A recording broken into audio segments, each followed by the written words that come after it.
اعوذ باللہ السمیع العلیم من الشیطان اللعین الرجیم بسم اللہ الرحمن الرحیم والصلاة والسلام علی عبد اللہ ورسولہ وحبیبہ سیدنا ونبینا ومولانا ابی القاسم محمد وعلی آلہ الطیبین الطاہرین المعصومین المنتجبین واللعن الدائم علی اعدائہم اجمعین من الآن الی قیام یوم الدین بسم اللہ الرحمن الرحیم اللهم كل وليك الحجة ابن الحسن صلواتك عليه وعلى آبائه في هذه الساعة وفي كل ساعة وليا وحافظا وقائدا وناصرا ودليلا وعينا حتى تسكنه أرضك طوعا وتمتعه فيها طويلا اللهم اجعلنا من خير أعوانه وانصاره وشيعته ومحبيه واحشرنا في زمرة أوليائه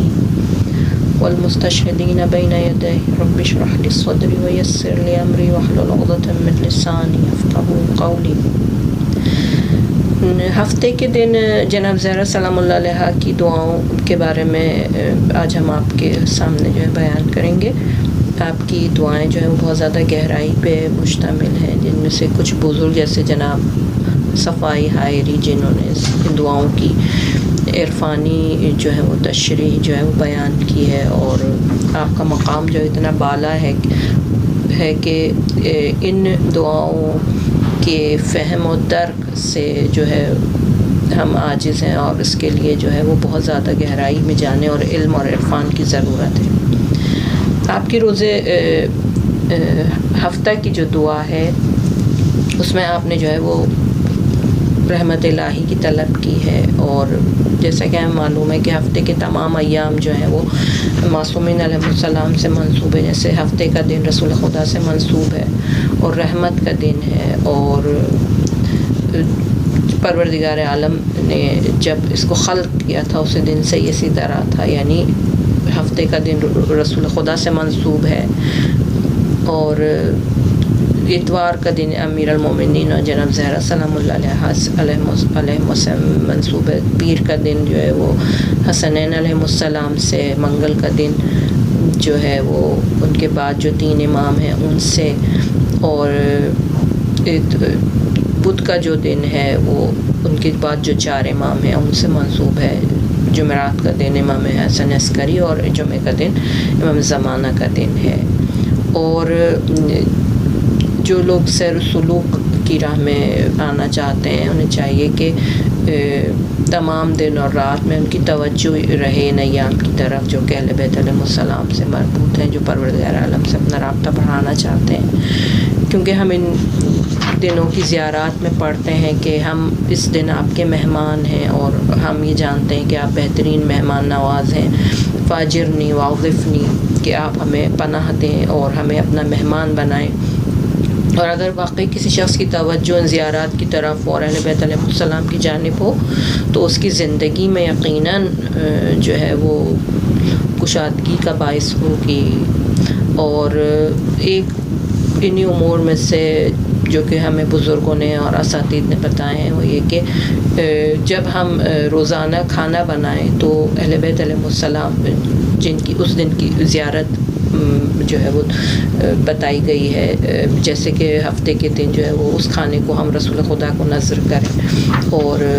اتوار کے دن امیر المومنین جناب زہرا سلام اللہ علیہ کو، اسی طرح باقی ایام میں باقی ائمہ کو جب ہم یہ کام کریں گے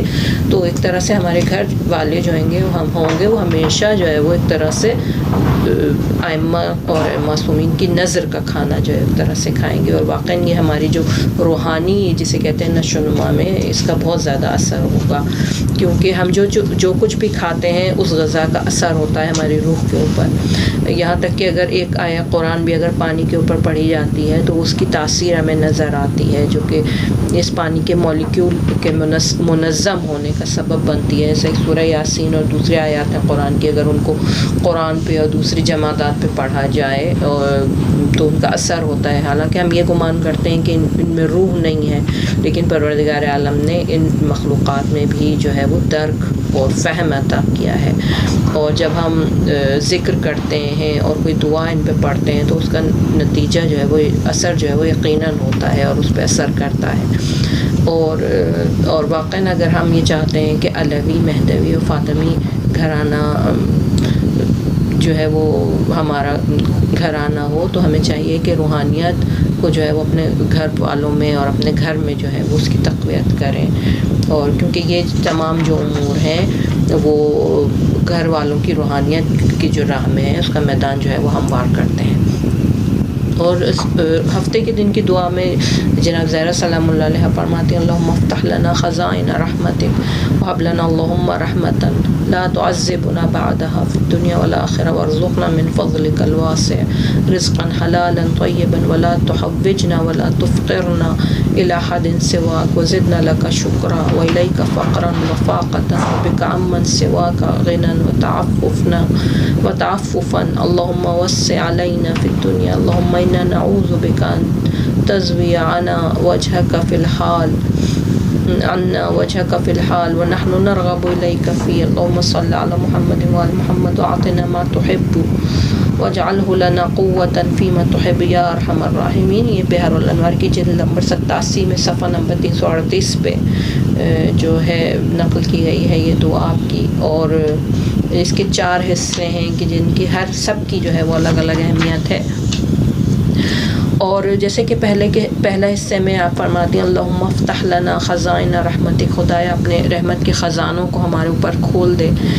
اور جب تو نے انہیں کھول دیا ہے تو وہب لنا اللہم رحمتا لا تعذبنا بعدها فی الدنیا والآخرہ، اور اس رحمت کے بعد اس دنیا اور آخرت میں ہم پر عذاب نہ فرما۔ اس حصے میں واقعا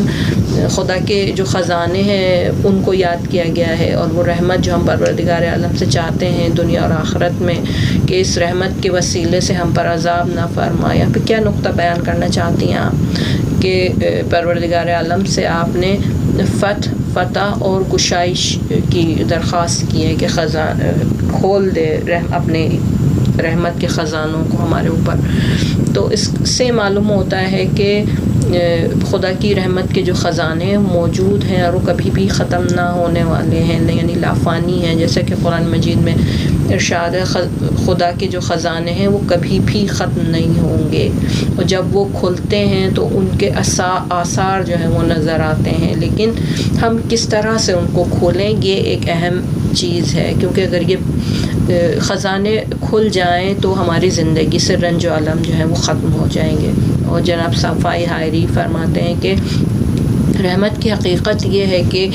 تم ایسے حالت میں پہنچ جاؤ کہ پھر تمہیں کوئی کسی قسم کا رنج جو ہے وہ نہیں ہوگا، اور یہ بہت اہمیت کی بات ہے کہ انسان جو ہے وہ سختیاں اٹھائے کسی حقیقت تک پہنچنے کے لیے، اور اس کو وہ سختیاں نہ لگیں اس کو، یہاں تک کہ بلاؤں اور گرفتاریوں میں بھی جو ہے وہ جسے کہتے ہیں کہ ایک طرح سے بلاؤں میں گرفتار بھی ہو جائے لیکن وہاں پہ بھی وہ مطمئن ہو، جیسے کہ جناب زینب سلام اللہ علیہ کی گفتگو جو اب عبید اللہ ابن زیاد کے دربار میں جب اس نے چاہا کہ آپ کو اپنی زبان سے جو ہے اذیت پہنچائے اور کہا کہ دیکھو خدا نے تمہارے بھائی کے ساتھ اور تم لوگوں کے ساتھ کیا کیا اور کس طرح اس نے ہمیں کامیابی دی، تو آپ نے فرمایا میں نے خوبصورتی کے علاوہ کوئی چیز نہیں دیکھی، ما رأیت الا جمیلا۔ اور یہ واقعاً اس شخص کا مقام ہے کہ جو پروردگار عالم کی رحمت کے اس درجے تک پہنچ جائے اور پروردگار عالم کی رحمت کے خزانے اس کے لیے جو ہے وہ کھل گئے ہوں، جو تمام بلاؤں سختیوں کی آخری حد میں بھی جو کہ انسان کے اوپر اگر عام انسان پہ آتی ہیں تو واقعاً اس کا کیا حال ہوتا ہے کہ یہاں پہ، لیکن ہم دیکھتے ہیں کہ یہ سختیاں انسان کو توڑ کے رکھ دیتی ہیں اگر اس طرح کی مصائب اگر کسی اور پہ آتے، لیکن جناب زینب سلام اللہ علیہ نے فرمایا کہ ما رأیت الا جمیلا، یعنی میں نے خوبصورتی کے علاوہ کچھ نہیں دیکھا۔ واقعاً یہ بہت بلند مقام ہے کہ انسان جو ہے وہ سختی میں ہوتے ہوئے بھی، بہت کم لوگ ہوتے ہیں جو اس درجات تک پہنچتے ہیں، اور ہم دیکھتے ہیں کہ یہاں تک کہ بہت سے افراد جو کہ ظاہراً ہم ان کو کہتے ہیں کہ پڑھے لکھے ہیں اور ان کے پاس علم ہے، لیکن جب کوئی پریشانی ان پہ آتی ہے تو اس کی برداشت کی طاقت ان میں نہیں ہوتی۔ مثال کے طور پہ سنا گیا کہ کسی شخص نے کئی سال حوزہ علمیہ میں جو ہے وہ پڑھا، اور جب پروردگار عالم نے ان کا جو اولاد تھی ان سے لے لی، اور جب یہ بچہ اس دنیا سے چلا گیا تو انہوں نے کہا کہ خدا ظالم ہے، خدا کو کہا کہ ظالم ہے، کہ تو ظالم تھا کہ تو نے مجھ سے میرا بچہ لے لیا۔ حالانکہ اگر واقعا ہم توجہ کریں تو ہم یہ دیکھتے ہیں کہ ہم خود جو ہے وہ پروردگار عالم کی طرف سے، اور جو کچھ بھی ہمارے پاس ہے وہ خدا کی طرف سے ہے. اور دنیاوی چیزیں جیسے کہ اولاد اور بیوی بچے اور مثال کے طور پہ اس طرح کی چیزوں پہ واقعا ہمیں ان سے جو ہے وابستہ نہیں ہونا چاہیے کہ اگر یہ ہم سے لے لی جائیں تو ہمارے دل میں اپنے خالق کی نسبت جو ہے وہ کینہ پیدا ہو جائے. جیسے کہ ایک عالم جو ہے وہ ان سے پوچھا گیا کہ آپ جو یہ فرماتے ہیں کہ نہ تم رنجیدہ ہو نہ دوسروں کو رنجیدہ کرو، یہ ہماری سمجھ میں آنے والی بات نہیں ہے. تو آپ جو یہ فرماتے ہیں کہ دوسروں کو رنجیدہ نہ کرو، اس کو تو یہ تو سمجھ میں آتا ہے. ہم کوشش بھی کرتے ہیں کہ المسلم من سلم المسلمون من لسانہ و یدہ، کہ وہ مسلمان وہ ہے جو کہ دوسروں کو اپنے ہاتھ اور زبان سے جو ہے وہ کوئی آزار نہ پہنچائے، کوئی تکلیف نہ پہنچائے. ہماری کوشش ہوتی ہے کہ ہم کسی کو تکلیف نہ پہنچائیں، لیکن یہ کہ ہم خود جو ہے وہ رنجیدہ نہ ہوں اس کو ہم نہیں سمجھ سکتے. کیونکہ واقعاً کوئی شخص اگر ہماری غیبت کرتا ہے، ہم پہ تہمت لگاتا ہے یا ہم پہ کوئی ظلم کرتا ہے تو ہم جو ہے وہ ناراض ہو جاتے ہیں اس سے اور رنجیدہ خاطر ہو جاتے ہیں. اور اب ابھی ہم اس مرحلے پہ نہیں پہنچے کہ ہم رنجیدہ نہ ہوں، تو ہم کیا کریں؟ تو ان عالم بزرگوار نے فرمایا کہ اگر تم یہ کام کر سکتے ہو کہ اگر تم اپنے آپ کو کچھ بھی نہ سمجھو، یعنی اب تمہارے نزدیک انا تمہاری ختم ہو جائے تو تم کبھی بھی جو ہے وہ رنجیدہ نہیں ہوگے. اور اگر تم کوئی بھی شخص تم سے کوئی چیز کہا، اس نے کوئی چیز کہی کہ تو تم یہ سوچو کہ اس کے کہنے سے مجھے کیا فرق پڑتا ہے، یا اس کی زبان کی تکلیف سے مجھے کیا فرق پڑتا ہے. اور اگر تمہاری انا ختم ہو جائے اور اس کو تم اپنی انا کو جو ہے ایک طرف رکھ دو تو تم کبھی بھی ناراض نہیں ہوگے اور کبھی تم رنجیدہ نہیں ہوگے. واقعی یہ بہت خوبصورت حقیقت ہے کہ جب ہمارے بزرگ جو ہیں وہ رحمت الہی کے جو ہے وہ تجلی کو بیان کرتے ہیں تو یہ کہتے ہیں کہ کبھی ایسا ہوتا ہے کہ خدا کی رحمت کے یہ جلوے جو ہوتے ہیں ظاہر میں وہ بلا اور تکلیف کی صورت میں ہوتے ہیں، لیکن باطن ان کا نور اور نعمت ہوتا ہے انسان کے لیے. جیسا کہ کہا گیا ہے کہ السقم یمحو الذنوب، کہ بیماری جو ہے وہ گناہوں کو مٹا دیتی ہے. اسی طرح بزرگ اساتید سے بھی نقل ہوا ہے کہ بیماری جو ہے وہ انسان کے لیے نور ہے، بیمار کے لیے بھی اور اس کے آس پاس کے لوگوں کے لیے جو اس کی خدمت کرتے ہیں ان کے لیے نور ہے. جیسے کہ بیمار جو ہے وہ جو نور اس کو حاصل ہوتا ہے اس بیماری کے دوران، بعض دفعہ ایسا ہوتا ہے کہ اس کی جو باطنی آنکھ ہے وہ کھل جاتی ہے. اور بہت سے لوگ ہیں جو بہت عرصہ بیمار رہتے ہیں، ان کے اندر جو نورانیت پیدا ہو جاتی ہے وہ جو ہے وہ غیب کی کچھ چیزیں پروردگار عالم ان کے لیے کچھ امور اور کچھ چیزیں ان کے لیے ظاہر کر دیتا ہے اور ایسی مقامات پہ وہ پہنچ جاتے ہیں. لیکن واقعاً خدا کی رحمت کے جلوے جو ہیں ظاہر میں نعمت ہیں، لیکن بعض جگہوں پہ سختی اور مشکلات کے ساتھ جو ہیں وہ ہمیں نظر آتے ہیں. جیسا کہ ہمارے بزرگوں نے فرمایا ہے کہ انسان کبھی جو اس کو کوئی تکلیف پہنچتی ہے تو یہ تکالیف جو ہیں وہ خدا کی محبت اور عنایت کی وجہ سے ہوتی ہیں، کیونکہ یہ پریشانیاں اور تکالیف جو ہوتی ہیں وہ ہمیں ایک طرح سے پاک کر دیتی ہیں اور ہمارے وجود میں جو ناخالص چیزیں ہوتی ہیں اس سے ہمیں پاک و پاکیزہ کر دیتی ہیں. اور پروردگار عالم کا ایک جو طریقہ ہے رحمت الہی کا پاک کرنے کا اور کمال تک پہنچانے کا، یہی سختیاں اور بلائیں ہیں، کیونکہ تاکہ ہم اس دنیا سے جو ہے وہ اپنا دل جو ہے وہ ایک طرح سے نہ لگائیں اور ہمارا باطن جو ہے وہ پاک و پاکیزہ ہو جائے. جیسے کہ مناجات شعبانیہ میں ہم پڑھتے ہیں کہ الہی حبلی کمال الانقطاع الیک وانر ابصار قلوبنا بضیاء نظرها الیک، کہ خدایا کمال انقطاع کو جو ہے وہ میرے لیے جو ہے وہ تو مقرر فرما، یعنی میں دنیا کی ہر چیز سے جو ہے وہ میرا تعلق ختم ہو جائے. اور یہ جو کمال انقطاع ہے وہ پروردگار عالم کے خاص تحفہ ہے جو کہ بلاؤں کے ذریعے سے بعض دفعہ بہت تیزی سے یہ تکالیف جو ہے وہ انسان کی طرف آتی ہیں. جیسے کہ امام صادق علیہ السلام سے ایک شخص نے پوچھا کہ اور کہا کہ میں آپ سے بہت زیادہ محبت کرتا ہوں، تو آپ نے فرمایا کہ تم اپنے آپ کو بلاؤں سختیوں کے لیے تیار کر لو. اس کے بعد آپ نے اشارہ فرمایا کہ پروردگار عالم جو ہے وہ بلاؤں کو تحفے کی مانند اپنے بندوں کی طرف بھیجتا ہے، تاکہ اس کے بندے جو ہیں ان بلاؤں اور تکالیف کی وجہ سے ایک طرح سے دھل جائیں اور پاک و پاکیزہ ہو جائیں اور دنیا و مافیہ سے جدا ہو جائیں، تاکہ یہ دنیا ان کے لیے کوئی وقعت نہ رکھتی ہو اور اس کو پست سمجھیں. جیسے کہ مجنوں اور لیلا کی داستان میں نقل ہوا ہے کہ جب مجنوں جو ہے وہ لیلا کے گھر کی طرف گیا اور لیلا نے دوسرے افراد کی جو برتن تھے ان میں تو کھانا ڈالا، لیکن اس نے مجنوں کا برتن جو ہے وہ توڑ دیا. تو مجنوں نے یہاں کیا کہا کہ اگر بدیگرہ مشبوط میلی چرا ظرف مرا بشکست لے لی، یعنی اگر دوسروں کی طرف اس کی توجہ تھی تو اس نے میرا برتن کیوں توڑا. تو اس حکایت کا یہ مطلب ہے کہ لیلا نے اس کام کے ساتھ میری طرف توجہ کی ہے،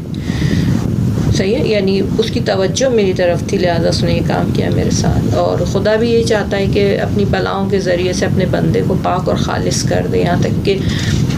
جو سختیاں جو پریشانیاں اس کے لیے آتی ہیں، انسان اپنے آپ کو جو ہے وہ اپنے آپ کو حقیر سمجھتا ہے، یعنی دوسروں کے سامنے اس کی تحقیر ہوتی ہے یا دوسروں کے سامنے اس کو توجہ نہیں دی جاتی. یہ تمام امور جو ہیں وہ عین رحمت ہیں، کیونکہ انسان جو ہے وہ خدا کے سامنے جو ہے وہ ٹوٹ جاتا ہے، اور جب دوسرے انسان اس کو تکلیف دیتے ہیں تو خدا کے نزدیک ہو جاتے ہیں ہم، اور اس وقت ہم یہ سمجھتے ہیں کہ پروردگار عالم ہی سب چیز کا مالک ہے، خدا ہی ذلت دیتا ہے، تو ذل من تشاء و تعز من تشاء، اس کا مالک ہے، اور جس کو وہ ذلت دینا چاہتا ہے، جس کو عزت دینا چاہتا ہے، ترحم من تشاء بما تشاء کیف تشاء، یعنی جس طرح کی جس پہ چاہے رحم کرے، جس پہ چاہے رحم کرے،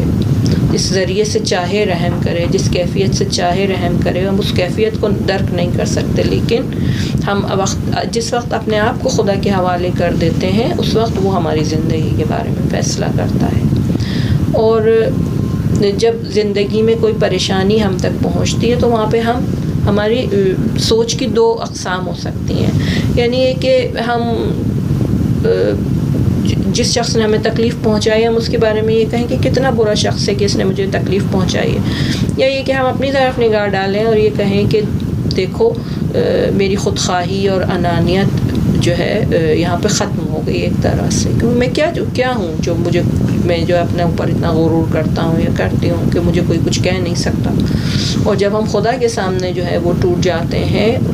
متواضع ہو جاتے ہیں، خاضع ہو جاتے ہیں، عاجزی کے ساتھ اس کے سامنے پیش ہو جاتے ہیں، اور جب تک ہم اپنے آپ کو اس کے سامنے نہیں توڑیں گے پروردگار عالم کا وجود ہمارے اندر جو ہے وہ تجلی نہیں کر سکتا. اور جب خدا کا وجود ہمارے اندر تجلی کرے گا اس وقت کرے گا کہ جب ہم تمام دنیا مافیہ سے الگ ہو چکے ہوں گے. کوئی چیز دنیا کی چیز ہمیں خوش یا ناخوش نہیں کر سکے گی، ہمارا وجود جو ہے وہ شکستہ ہو جائے گا. اور جب پروردگار عالم ایک پہاڑ پہ جب تجلی کرتا ہے وَتَجَلَّى رَبُّهُ لِلْجَبَلِ فَجَعَلَهُ دَكًّا، جب تجلی کرتا ہے تو وہ پہاڑ جو کیا ہوتا ہے نابود ہو جاتا ہے. اور اگر ہم بھی چاہتے ہیں کہ پروردگار عالم ہمارے وجود میں جو ہے وہ تجلی کرے تو ہمیں اپنے وجود کو اس کے سامنے توڑنا پڑے گا کہ ہم اپنی انا کو جو ہے اپنی خودخواہی کو جو ہے وہ ختم کریں، جو ہمارے اور پروردگار عالم کے درمیان سب سے بڑی رکاوٹ ہے. جس وقت ٹورسٹ جو ہیں وہ قم میں آئے اور انہوں نے حرم حضرت معصومہ اور ان کی شخصیت کے بارے میں گفتگو کی تو انہوں نے ایک عجیب نقطہ جو ہے وہ جو وہاں پہ ایوان آئینہ موجود ہے اس کے بارے میں کہا کہ اس ایوان میں جو ہے وہ ٹوٹے ہوئے جو شیشے ہیں وہ دیواروں پہ لگے ہوئے ہیں کہ جن میں انسان جو ہے وہ اپنے آپ کو مکمل طور پہ نہیں دیکھ سکتا. اور اگر واقعاً ہم اپنے وجود کا آئینہ جو ہے وہ توڑ دیں گے اور اپنی طرف توجہ نہیں دیں گے تو پروردگار عالم کو ہم دیکھ سکتے ہیں اور اپنے خدا کے وجود کے آئینے میں ہم لوگوں کو دیکھ سکتے ہیں. اور اس وقت جو ہے وہ ہم یہ توجہ کریں گے کہ ہمیں کس کس چیز کی ضرورت ہے، اور لوگوں کے مسائل کی طرف اور لوگوں کی مشکلات کی طرف ہمارے لیے اپنا وجود اس وقت اہم نہیں ہوگا، بلکہ لوگوں کے مسائل اور مشکلات ہمارے لیے اہم ہو جائیں گی، اور ہم ان کی پریشانیاں دور کرنے کے لیے جو ہے وہ کوشش کریں گے۔ اور یہ دلیل کہ شیعہ ہمیشہ لوگوں کی خدمت کرتے ہیں اور اس کے لیے کوشش کرتے ہیں، اس وجہ سے ہے کہ اپنے آپ کو خود خواہی اور انا سے جو ہے وہ نجات دے سکیں۔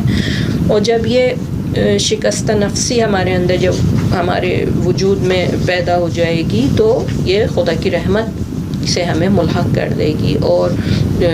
انسان کو جو ہے وہ دنیاوی امور سے جو ہے وہ بالکل اس کی توجہ جو ہے وہ ہٹا دیتی ہے۔ اور یہ جو دنیا کی سختیوں میں جب انسان دوچار ہوتا ہے، جب اس کے اوپر آتی ہیں اس حالت میں، تو وہ پریشان نہیں ہوتا ہے، کیونکہ وہ جانتا ہے کہ یہ خدا کی طرف سے میرے لیے تحفہ ہے، تاکہ میرا جو وجود کا جو جوہر ہے اس کی تقویت ہو، اور میں پروردگار عالم کی رضایت کے جو درجات ہیں، اس کی خوشنودی کے جو درجات ہیں ان تک پہنچ سکوں۔ جیسا کہ روایات میں بھی آیا ہے کہ پروردگار عالم جب کسی کو بلاؤں میں مبتلا کرتا ہے اور پریشانیاں دیتا ہے، اس کے اوپر اتنی زیادہ عنایت کرتا ہے اور اتنا زیادہ اس پہ نظر کرم کرتا ہے کہ جو لوگ جو ہے رفاہ کی حالت میں ہوتے ہیں اور اچھے خوشحالی کی حالت میں ہوتے ہیں، وہ حسرت جو ہے وہ انہیں ہوگی قیامت کے دن۔ وہ کہیں گے کہ کاش دنیا میں ہم نے بھی اتنی سختیاں اٹھائی ہوتی۔ اس دنیا میں جن لوگوں کے اعضاء وغیرہ جو ہیں ان میں کوئی نقص ہے، پروردگار عالم قیامت کے دن انہیں اتنا عطا کرے گا کہ جو صحیح اور سالم افراد ہوں گے وہ یہ کہیں گے کہ کاش دنیا میں ہمارے جسم میں بھی کوئی ایسا نقص پیدا ہو گیا ہوتا، اور ہم آج جو ہے وہ خدا کی محبت کا جو ہے وہ مرکز قرار پاتے۔ اور پروردگار عالم جو فقیر اور نادار افراد ہیں ان سے وہاں پہ معذرت خواہی کرے گا، اور وہاں اس وقت وہ جو چاہیں گے پروردگار عالم عطا کرے گا۔ تو اس وقت جو مالدار افراد ہوں گے انہیں حسرت ہوگی کہ، اور اس کے علاوہ ہم دیکھتے ہیں کہ پروردگار عالم نے جو ہے وہ سخت ترین جو رنج ہیں اور مصائب ہیں وہ اہل بیت علیہ السلام کو دیے، اور انہوں نے بہت زیادہ سختیاں اٹھائیں، جیسے کہ جناب زینب سلام اللہ علیہ کا نام ہی ام المصائب پڑ گیا۔ جناب زینب سلام اللہ علیہ نے اتنی تکلیفیں اٹھائیں کہ اپنی وفات کے لیے آپ دعا کرتی تھیں پروردگار عالم سے، اور آپ کی کمر جو ہے وہ خمیدہ ہو گئی تھی۔ ما زالت بعد ابیہا صلی اللہ علیہ وآلہ معصبۃ الرأس ناحلۃ الجسم، یعنی مستقل تکلیف کی وجہ سے آپ اپنے سر مبارک کو باندھ کے رکھتی تھیں، اور آپ کا جسم جو ہے روزانہ جو ہے وہ کمزور سے کمزور تر ہوتا چلا گیا تھا۔ جیسا کہ امام صادق علیہ السلام فرماتے ہیں کہ ہماری والدہ گرامی کا جسم جو ہے وہ صرف اور صرف ہڈیاں جو ہے وہ اس کی باقی رہ گئی تھیں، اور پروردگار عالم نے لیکن قیامت کے دن آپ کو جو درجہ عطا فرمائے گا، اس دن کہے گا کہ آج آپ کو جو کچھ چاہیے آپ ہم سے مانگ لیں، اور وہاں پہ جناب زہرا سلام اللہ علیہ سب سے پہلی چیز جو خدا سے مانگیں گی وہ ہے جناب حسنین علیہ السلام کے مصائب، اور وہ مناظر جو کہ امام حسن اور امام حسین علیہ السلام کی شہادت کے تھے وہ آپ کے لیے مجسم ہو جائیں گے، اور وہاں پہ آپ نالہ و فریاد کریں گی کہ جس کی وجہ سے اہل محشر جو ہے وہ بھی نالہ و فریاد کریں گے اور گریہ کریں گے، اور آپ جو ہے وہ بے ہوش ہو جائیں گی۔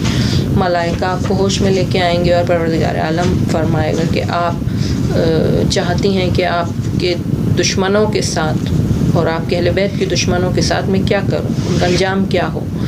اگر آپ چاہیں تو میں سب کو ایک جگہ ہی ختم کر دوں۔ تو اس وقت آپ فرماتی ہیں کہ آپ مجھے اجازت دیں کہ میں جن کی شفاعت کرنا چاہتی ہوں، پروردگار عالم سے کہیں گی کہ خدا تو مجھے اجازت دے کہ میں جن کی شفاعت کرنا چاہتی ہوں میں ان کی شفاعت کروں۔ تو اس وقت آپ جو ہیں وہ جس طرح کے مرغی دانے جو ہے وہ اٹھاتی ہے، اس طرح سے آپ روز قیامت سب سے پہلے اپنے شیعوں کو، اپنے چاہنے والوں کو، سب سے پہلے اپنے خاص شیعوں کو جدا کریں گی، اس کے بعد اپنے محبت کرنے والوں کو، اس کے بعد پھر دوستان اہل بیت اور اہل بیت کے دوستوں کو جدا کریں گی، اور جس کے دل میں ذرہ بھر بھی اہل بیت کی محبت ہوگی اور اس نے خدمت کی ہوگی اہل بیت کی، ان کو آپ جدا کریں گی، یہاں تک کہ اتنا جدا کریں گی لوگوں کو کہ صرف اور صرف کفار اور مشرکین اور جن کی ذات میں جو ہے وہ خباثت ہے صرف وہ لوگ باقی رہ جائیں گے، اور اس کے بعد آپ اپنی وسیع شفاعت کے ذریعے سے ان سب کی شفاعت کریں گی۔ فسوف یعطیک ربک فترضی، یعنی پروردگار عالم اتنا آپ کو عطا کرے گا کہ آپ جو ہے وہ راضی ہو جائیں گے، اور وہ تکالیف جو آپ نے اس دنیا میں اٹھائی ہیں مقام شفاعت پروردگار عالم آپ کو عطا کرے گا وہاں پہ، کہ آپ اپنے تمام شیعہ محبین اور اپنے خدمت گزاروں کی شفاعت کر سکیں۔ پروردگار عالم سے درخواست کرتے ہیں کہ ہمارے قلوب کے جو ظرف ہیں ان کو محبت اہل بیت علیہ السلام کا ظرف جو ہے وہ قرار دے، اور یہ محبت جو کہ اہل بیت علیہ السلام کے وجود میں ہے ہمارے وجود میں بھی قرار دے، کیونکہ اگر ہمارا رابطہ جو ہے وہ خدا سے اور اس کے بندوں سے صحیح ہو تو ہم اپنی کوشش کے ذریعے پروردگار عالم کی جو توجہ جو ہے وہ اپنی طرف جلب کر سکتے ہیں اور جذب کر سکتے ہیں، جیسا کہ پروردگار عالم نے فرمایا کہ انا جلیس من ذکرنی، کہ اگر ہم خدا کو یاد کریں خدا ہمارا ہم نشین ہو جائے گا۔ اور اس دنیا میں بھی وہ لوگ جو چاہتے ہیں کہ اپنی مشکل کسی بڑے سے کہیں، ان کی یہ کوشش ہوتی ہے کہ درخواست کریں، لیکن وہ توجہ نہیں کرتے اور ان کی توہین کرتے ہیں۔ لیکن جب ہم اپنی مشکلات کو پروردگار عالم کی بارگاہ میں لے جاتے ہیں اور اس سے گفتگو کرتے ہیں، وہ یہ فرماتا ہے کہ میں اس کا ہم نشین ہوں اور اس سے انس رکھتا ہوں جو شخص میرا ذکر کرتا ہے۔ اور واقعاً یہ خدا کی نعمت ہے ہمارے لیے کہ اس نے ہمیں یہ اجازت دی کہ ہم جو حقیر اور پست مخلوقات ہیں پروردگار عالم سے، جو کہ وجود مطلق ہے، کمال مطلق ہے، اور تمام چیزیں اسی کی طرف سے ارتباط برقرار کر سکیں، اس سے رابطہ برقرار کر سکیں، اور پروردگار عالم سے یہ چاہتے ہیں کہ ہمارا دل جو کہ اس کا حرم ہے اور اس کی جگہ ہے، اس میں کوئی اور جو ہے وہ داخل نہ ہو۔ القلب حرم اللہ فلا تسکن حرم اللہ غیر اللہ، یعنی انسان کا دل جو ہے وہ خدا کا حرم ہے، بس اس حرم میں انسان غیر خدا کے علاوہ کسی اور کو داخل نہ کرے۔ پروردگار عالم سے دعا ہے کہ ہمیں ایک لمحے کے لیے بھی ہمارے حال پہ واگزار نہ فرمائے۔ صلی اللہ علیہ سیدنا محمد وعلیہ الطاہرین۔